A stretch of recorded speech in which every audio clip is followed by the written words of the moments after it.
Hi, it's tool time today here on Type Tested. I thought I'd take some time today to show you some of the tools that I have had to manufacture in order to do some of the work that I do. There are a lot of instances where you need to bend or flex or form various parts within a typewriter.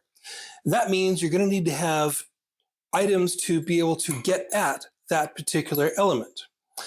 So, what you'll see a lot used is something along the lines of this, which you can call a forming tool or bending tool. Forming is the more preferred term, but we all understand what you mean.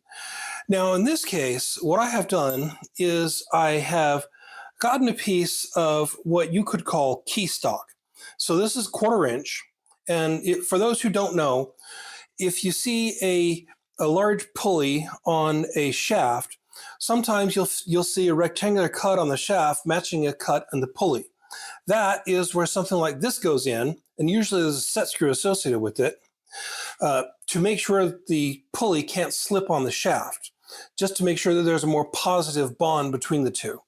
So this is actually fairly common stuff. Usually it's just mild steel. Now this particular metal that I have here is a little bit stronger than that. I'm not exactly sure what it was. I bought this quite some time ago. Might have been tool steel, but that's stronger than you actually need. In any case, what I did is I got myself a little torch. I'll show it here. So this is just a MAP gas torch, and it's very simple, self-igniting. And once it's on, it's on. So I would use that. I use that to heat the end of this and then pound it down on the anvil of my vise using my trusty ball peen hammer here, which I actually did use this for forging. So this is quite effective for that task. So then once I had it heated up, I would use my hammer to pound it flat on the vise.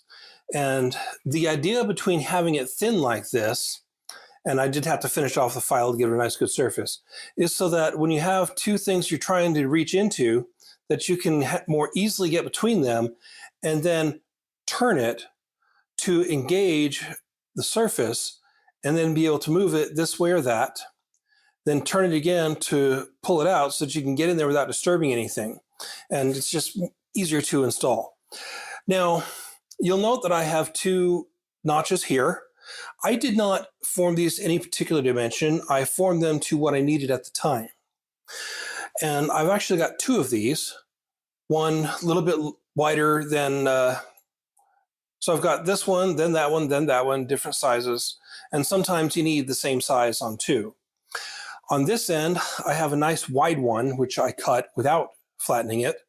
This I use for my purposes for forming type bars because I don't have a 3-point bender. And I like to do it by hand anyway because it's easier to feel when it gives so that you don't overdo it. Now on this side, I cut a straight notch in order to use it as a kind of an angular tool. And then what I would do, I would get it on and I would use a pair of pliers in order to give me the leverage that I'm after. But I find that that doesn't always work the way it's supposed to. So I have bought some alternatives, which I would like to put together today while I have you here on camera. These are just simple T-benders, or T-handle wrenches, as you call them. A lot of people after trying to find a T-bender. So I thought I would improvise to make this take the place of this. And what I'm going to do is I've bought the handle with a reasonable length, and you can get these in different form factors. There's one that's solid. There's another one that has it kind of offset to one side, but these are nice and simple and cheap. The dimensions don't really matter. It just had to be something big enough for me to grab. And what I'm going to do, I'm actually going to cut the slot this direction so that I can have it lined up with my wrist when I make the adjustment. Now this one's slightly narrower, and I'm going to leave this one be a little bit longer. I'm going to try to cut this one a little bit wider than this one. So let me pause here while I move over to my anvil, or my vise, so that I can do this properly and have it set correctly. All right, so here we are at my vise. I'm going to put this in here. Put it, trying to decide how far to put it down. So I don't want it to be caught in the hardware for the vise. Just go ahead.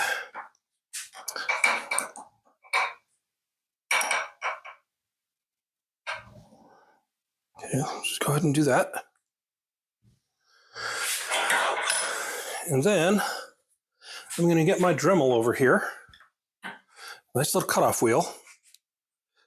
And I'm going to attempt to put a slice right down the middle. I'm going to try to make it as square as I can.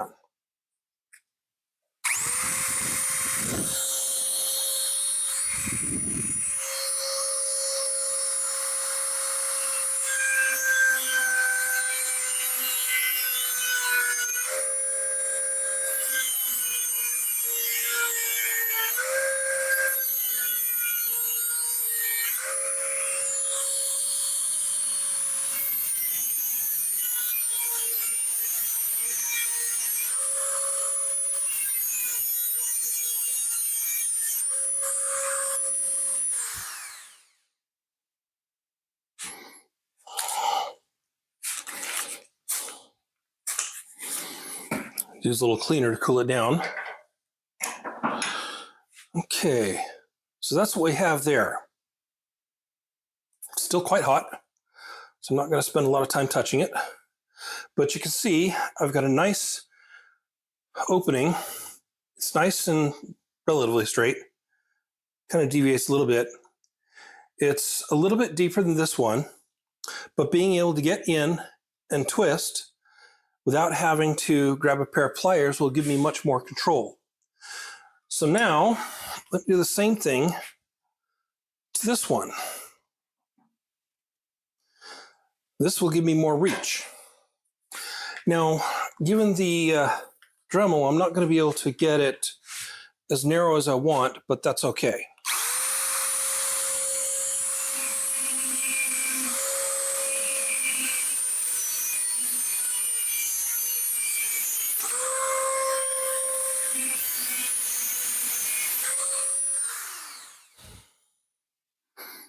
And that should be fine there. So again, it's a little offset, but it should be all right. This is fairly hard material. And what I can do is, if this starts to deform, I can actually cut the end off and redo this.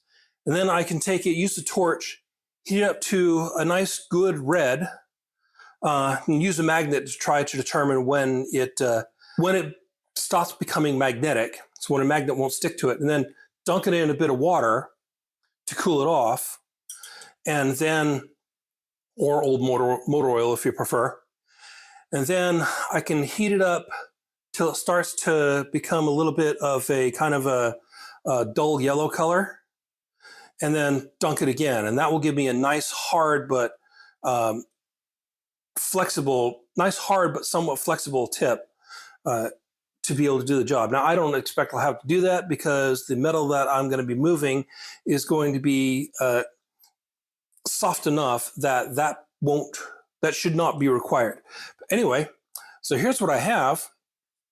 Just 2 T-handle wrenches that I have now turned into T-benders. Just that simply. Now this one, I picked 6mm, and what I did is I wanted a red and a blue handle so that I could easily tell them apart, because I was expecting to end up with them about the same length, but then decided that wasn't, it would be better off if I had them different. So this is 3/16. So 1/4 inch is about what 6mm is. 3/16 is a little bit thinner, but they do the same job.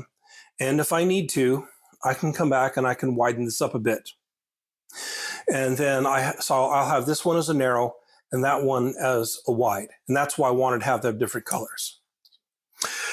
Anyway, that's all I want to show today. Just a little quick improvised tool manufacturing on Type Tested.